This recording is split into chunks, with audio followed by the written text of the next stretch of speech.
Hi everyone, welcome to Carmen's Australian Storytime. It is windy today. I'm fighting the wind big time to read my books.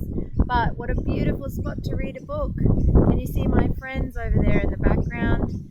Well, they're getting married today, and this is the beautiful spot they've chosen to get married at. And it's behind the Glasshouse Mountains at a place called Mullaney. But it's very windy, so I'm struggling to get my reads in without the laptop blowing shut.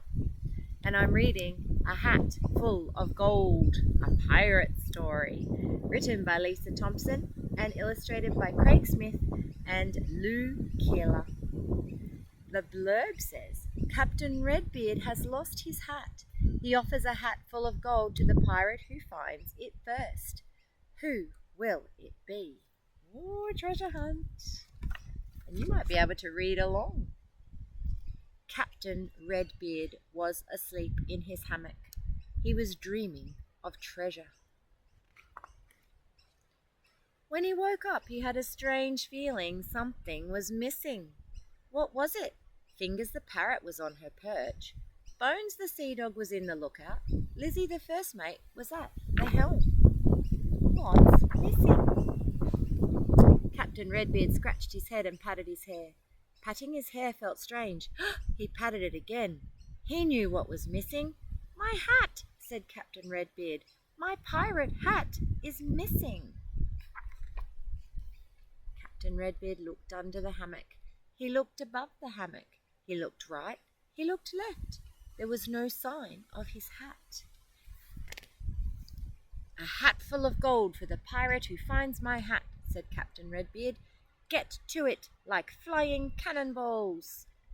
Oh, parrot's onto it. Those dirty, rotten pirates, said Fingers the parrot. She flew round the ship looking for the hat. She checked between the sails. She did not find the captain's hat. She did find the packet of biscuits she had been looking for. Bones checked inside the boxes, the barrels and the boats. He did not find the captain's hat. But he did find the scarf he had been looking for. It's usually what happens. Lizzie checked the cabins below deck. She did not find the captain's hat. She did find an old eye patch she had been looking for. Everyone's finding things they need. Any sign of my hat? Said the captain. No, we're very sorry, Captain, said the crew. Captain Redbeard looked angry.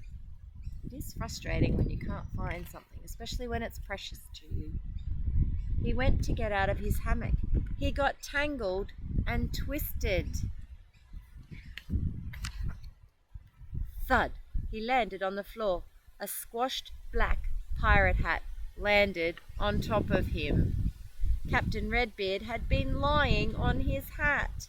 Well, it looked like it's a hat full of gold for me, smiled the captain. He didn't have to give away any of his gold. What did Fingers find? Can you remember? His biscuits. And what did the dog Bones find? His scarf. Good remembering. And what did the first mate find? Yep, her missing eye patch. Lizzie found that. And why is the captain's hat so important to him, do you think?